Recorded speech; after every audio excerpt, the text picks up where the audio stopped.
Hi everybody, it's Carrie here from Midwife in Detroit. Thank you so much for joining me on this important topic today. I want to tell you a little bit about human trafficking. Obviously in this short video, we're just going to hit the tip of the surface on all the things that we have uncovered about human trafficking within the literature. But I want to tell you that the reason why I'm doing this video is because I have found that many people, even professionals, have a lot of misconceptions about what human trafficking is. And in order for us to solve the problem, we need to unite as a society. So let's get into this information. So what exactly is human trafficking? So human trafficking is when a person is tricked or forced into performing services, whether they're sexual or labor, against their will. And the person who benefits from these acts aren't typically the person who are performing them, it's the exploiter. Human trafficking is really thought to be a small problem within our society. Tens of millions of people are affected annually, and this number is thought to be way underrepresented. So let's get into this information and see where you can help. We need to know the definition of this act in order to correctly diagnose it. You have to have specific boundaries to where this lies. And that is usually the problem within human trafficking, because the experiences that people have are so unique. But we do know some things that cover the broader picture. So what is the federal definition of human trafficking? In labor services, we need to go to the AMP model, or the action, means, and purpose model. So in order for human trafficking to be labeled, you have to have an action. The action is where this person is being recruited or transported or taken from. We have this big misconception that there's a human trafficker and it's a group of people and they have lots of people underneath them, but that's not always the case. So then you have your means. Your means is your force, your fraud, or your coercion. And this means that in order to make a person do something against their will, they use these means. And the purpose, like I said, our two main categories are sex trafficking and labor trafficking. It is very important to know there's a little bit of a difference in the federal definition between labor trafficking and sex trafficking. With labor trafficking, all three criteria need to be met, whether the person that is being exploited is a minor or an adult. However, for sex trafficking and people less than 18, you do not have to have force, fraud, or coercion. So for example, one form of sex trafficking is called survival sex. Survival sex is when people need to meet basic needs such as food, water, shelter, or safety. And minors or other adults can trade sex in order to obtain that. So what are some forms of trafficking? Like I said, labor services. One form of labor trafficking is called domestic servitude. It's like a live-in nanny or a babysitter or a housekeeper. And these people are usually forced within the home and held against their will for very little pay. They usually do not have much control of what they're able to do in their lives, and typically we don't see people leave the house. Now, not all forms of au pairs and nannies within the home or housekeepers are labor trafficking, but remember, if the person has freedom to come and go, they have freedom to make decisions in their lives, then it's most likely not human trafficking. Sex trafficking. Sex trafficking describes itself. So that's any sexual act in exchange for money. And we're going to get into some misconceptions about prostitution in just a moment. Debt bondage. Debt bondage is basically where the trafficker uses debt over the person's head. So for example, in a case where a person is a undocumented individual, undocumented immigrant, they may have come here through what's called a coyote. If you're coming from Mexico, it's somebody who transports you illegally. You are then in debt to that person who has transported you. And sometimes this debt can be unmet. So those people literally have hold over them for their life. Illegal adoption is another form of human trafficking.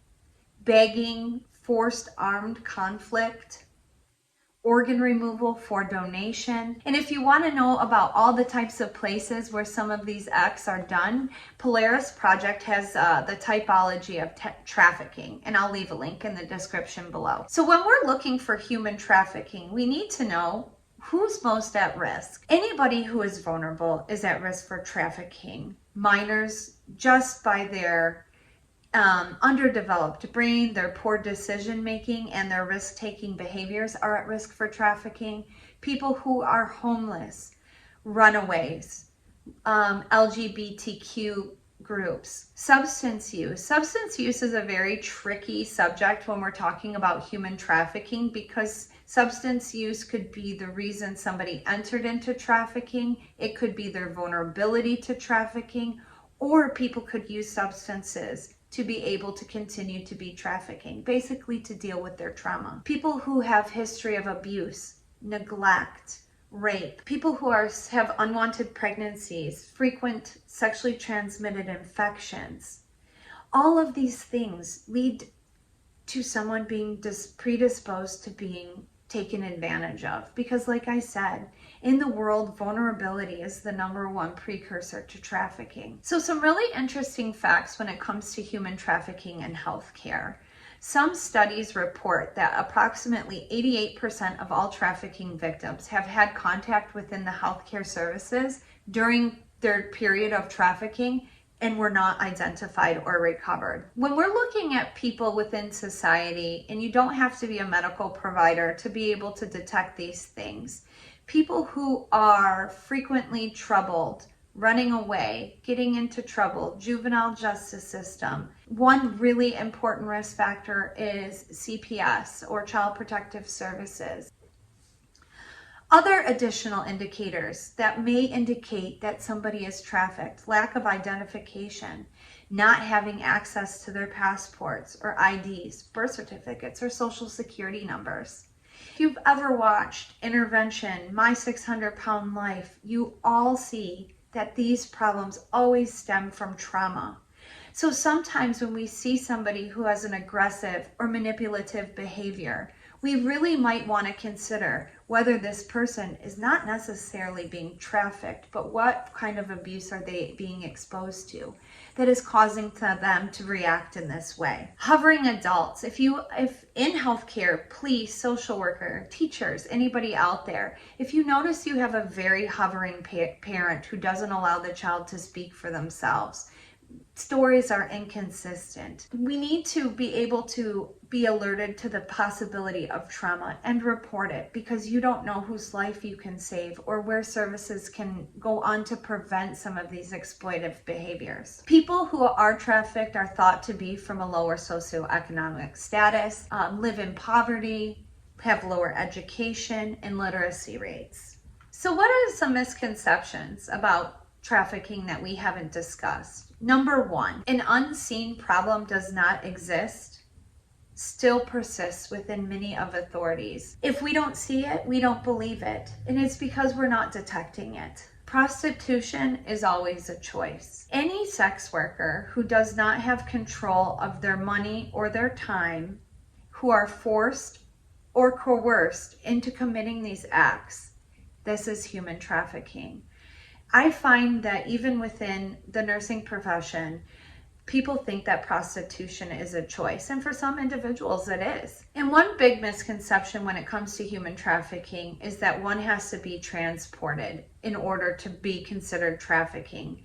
It can happen in somebody's home. How do we help? Many trafficking victims may not recognize themselves as being exploited, especially when talking with minors.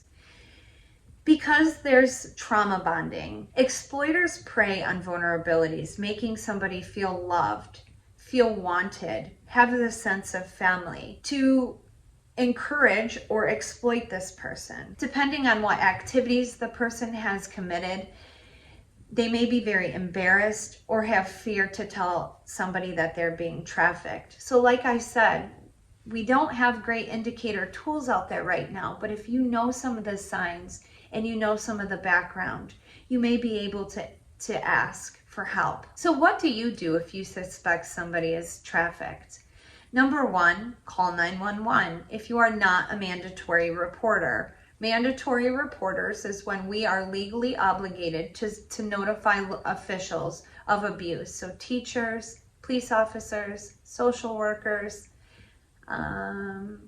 hospital workers, doctors, nurses, we're mandatory reporters. You have to call Child Protective Services. You have to call 911. And in order to find the best resources for the individual in the area, you can call the National Human Trafficking Resource Center. One thing that I find that should be really important is that we need to start educating the people within society, especially our children, about the dangers of human trafficking. Our youth are our future, and we need to protect them. So talking to kids about internet safety, texting, chat rooms, sending pics. A newer kind of problem within society is something called sextortion. And what sextortion is where somebody obtains either videos or photos, somebody doing sexual or illegal acts, and they use these photos to convince the person to provide more, or they're gonna hurt them. They extort them for something. They tell them they're gonna tell their family. They tell them that they're gonna hurt somebody if they don't continue to do this. So if you notice changes in your children's behavior, they're hiding on their phones in their rooms. They don't let you see who they're talking to. It is really important that you monitor activities. So I hope that I've provided you with some of the basics about what constitutes human trafficking, so you can be better able to recognize, act, and respond. So thank you so much for joining me, and thank you for everybody out there who's watched. Remember, I'm on TikTok and I have an Instagram. Thank you so much. I hope you guys are enjoying my videos.